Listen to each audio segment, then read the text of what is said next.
नमस्कार, मैं हूं प्रीति कंडियाल। स्वागत है आपका आनंद समाचार में। खबरों से पहले एक नजर आज की सुर्खियों पर। कैबिनेट मंत्री के संक्रमण में सियासत तेज, विपक्ष ने कहा दर्ज हो मुकदमा। और डीजीपी ने की प्रवासियों से अपील, होम क्वारंटीन का करे पालन। अब खबरें विस्तार से। उत्तराखंड के पर्यटन मंत्री सतपाल महाराज जी के कोरोना पॉजिटिव आने के बाद सियासी गलियों में हलचल तेज हो गई है, जिसे लेकर यूथ कांग्रेस के कार्यकर्ताओं ने सतपाल महाराज पर हत्या का मुकदमा दर्ज करने की राज्य सरकार से मांग की है। उन्होंने आरोप लगाया है कि उत्तरकाशी में एक युवक पर हत्या का मुकदमा दर्ज किया गया है। आखिर राज्य सरकार सतपाल महाराज पर हत्या का मुकदमा दर्ज क्यों नहीं करती, जबकि सतपाल महाराज की धर्मपत्नी पहले से ही होम क्वारंटीन थी। उसके बावजूद भी सतपाल महाराज कैबिनेट में गए थे, जिसके बाद उनकी रिपोर्ट भी पॉजिटिव आई थी। यूथ कांग्रेस ने मांग की है जल्दी सरकार को उनके खिलाफ हत्या का मामला दर्ज करे।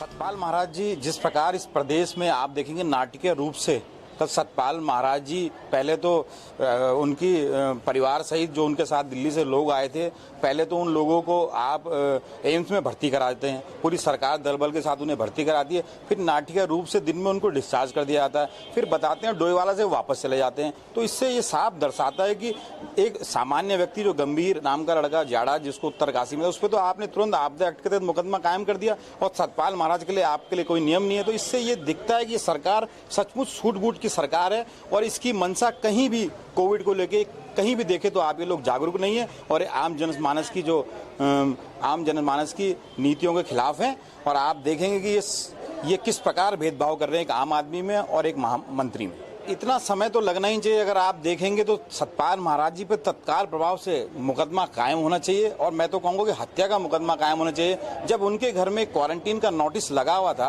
तो उस नोटिस के बावजूद भी वो खुलेआम, वो भी कैबिनेट में, जहाँ से हमारे पूरे प्रदेश की रूपरेखा तैयार होती है, तो इस प्रकार देखा जाए कि वो खुद अपने सहयोगी के लिए कितने घातक थे। लेकिन भाजपा बिल्कुल भी इसके लिए आप देखेंगे तो बिल्कुल भी कुछ मानने को तैयार नहीं है। उत्तराखंड में लॉकडाउन होने के बाद उत्तराखंड सीपीयू पुलिस लगातार एक्शन में दिख रही है, जिसे लेकर लगातार निजी प्राइवेट टैक्सी स्टैंड सरकारी गाड़ियों की लगातार चेकिंग कर रही है। वहीं आज देहरादून के गांधी पार्क के सामने से तेज गति में आ रहा एक वाहन, जिसमें 2 लोग मौजूद थे, दोनों ही शराब के नशे में थे, उसे लेकर सीपीयू पुलिस गाड़ी को सीज कर दोनों को मेडिकल के लिए भेजा है, जहाँ से उन्हें थाने ले जाया जाएगा। वहीं बलदीप सिंह एसआई सीपीयू ने कहा कि लगातार शहर भर में चेकिंग चल रही है, और जो लोग शराब के नशे में वाहन चला रहे हैं उनको कड़ी से कड़ी कार्रवाई की जा रही है। आपको बता दें कि गाड़ी टैक्सी स्टैंड की बताई जा रही है। नाम पता जानकारी करने की कोशिश कर रहे हैं, और ये ड्रंक एंड ड्राइव का मामला होता है। प्रथम दृष्टया इन्होंने ऊपर से गाड़ी लाते हुए बीच रोड में गाड़ी खड़ी करके, और बिल्कुल ही नशे की दशा में ये लोग, इनको खुद भी होश नहीं कि मैं क्या कर रहे हैं, तो इसे मुश्किल से गाड़ी को साइड लगा दिया है, और गाड़ी सीज की कार्रवाई की जा रही है, और उनके विरुद्ध वैधानिक कार्रवाई की जा रही है। लॉकडाउन 5 जहां अनलॉक के साथ पूरे देश में शुरू हो गया है, वहीं लॉकडाउन 5 में कई छूट अब दी जा रही है, जिसके तहत अब बाजार सुबह 7 बजे से लेकर शाम 7 बजे तक खुल रहे हैं। पूरे दिन बाजार खुलने से अब लगातार बाजारों में भीड़ देखने को मिल रही है। वहीं इस बढ़ती भीड़ के कारण कहीं न कहीं कोरोना वायरस का संक्रमण खतरा भी बढ़ गया है। एसपी सिटी श्वेता चौबे का कहना है कि सभी दुकानदारों को साफ तौर पर निर्देश दिए गए हैं, अगर लॉकडाउन का पालन नहीं हुआ तो उनके खिलाफ सख्त कार्रवाई की जाएगी। साथ ही बाजार से पेट्रोलियम पुलिस द्वारा लगातार गश्त करवाई जा रही है। जो हमारा पहला पुलिसिंग का के लिए जो हमने बैरियर्स वगैरह अलग अलग जगह लगाए थे लॉकडाउन के अलग अलग फेजेस में, अब हमने इसको थोड़ा चेंज करते हुए अपनी मेन पेट्रोलिंग पार्टीज और टीम्स बनाई हैं, जो मार्केट एरियाज में लगातार राउंड पे हैं, और उनका मेन टास्क यही है कि फिजिकल डिस्टेंस जो है वो पूरी तरह से मेंटेन करवाएं। हमारी थाने की गाड़ी, हमारी पीसीआर वैन्स, हमारी चीता मोबाइल्स जो हैं, ये भी लगातार अपने अपने एरियाज में इनको बीट बांट दी गई है, और इनको बताया गया कि अपने अपने क्षेत्र में लगातार जो है ये फिजिकल डिस्टेंसिंग मेंटेन करवाएं और सुनिश्चित करवाएं। स्पेशली जो हमारे भीड़ भाड़ वाले मार्केट एरियाज हैं, वहां पे बैंकों के बाहर फिजिकल डिस्टेंसिंग जो है वो मेंटेन करवाएं, और जहां फिजिकल डिस्टेंसिंग मेंटेन नहीं हो रही है, संबंधित व्यक्ति के खिलाफ जो है वो वैधानिक कार्रवाई अमल में लाएं। अनिल के रतोड़ी पुलिस महानिदेशक उत्तराखंड ने प्रदेश वापस आ रहे नागरिकों से होम क्वारंटीन के नियमों का पालन करने की पुनः अपील की है। उन्होंने कहा कि उत्तराखंड एक देवभूमि है, हमें इस देवभूमि को पुनः ऐसी स्थिति में लाना है कि यहाँ बड़ी संख्या में पर्यटक तीर्थ स्थल पर आए और हमारा प्रदेश और उसके नागरिक खुशहाल हो।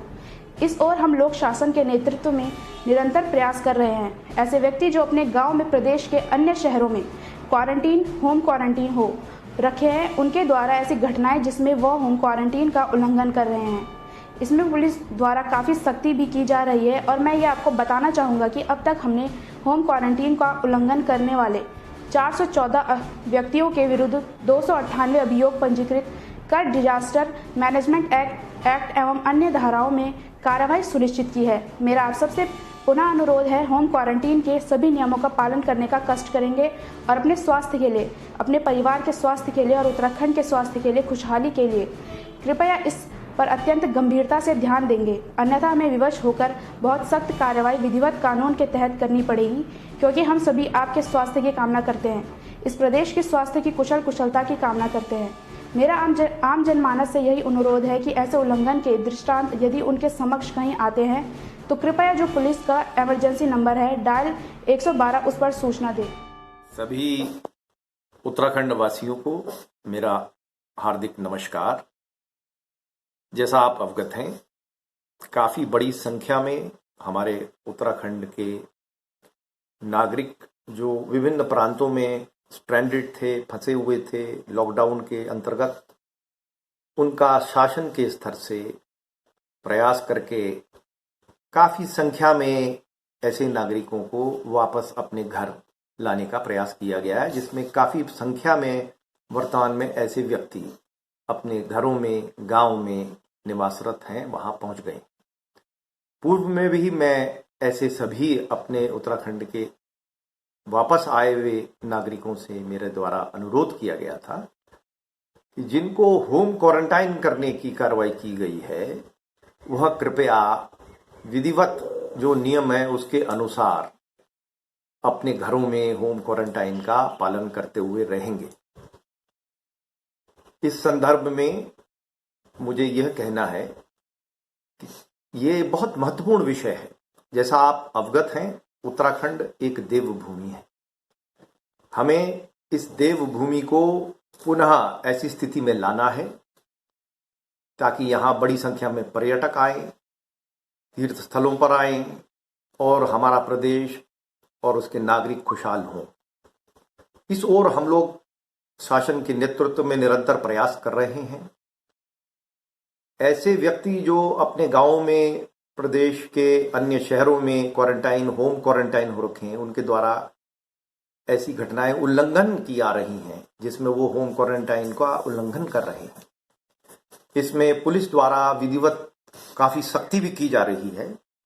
और मैं ये आपको बताना चाहूंगा कि ऐसे व्यक्तियों के विरुद्ध अब तक हम लोग 298 अभियोग पंजीकृत कर चुके हैं और 414 ऐसे व्यक्तियों के विरुद्ध हम लोगों ने डिजास्टर मैनेजमेंट एक्ट एवं अन्य धाराओं में कार्रवाई सुनिश्चित करी है।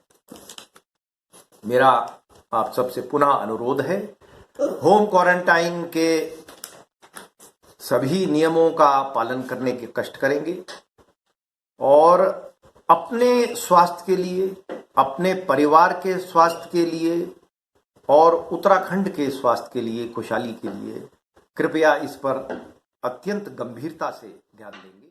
बुलेटिन में आज के लिए बस इतना ही। देश और विदेश की तमाम खबरों से जुड़े रहने के लिए देखते रहिए आनंद समाचार।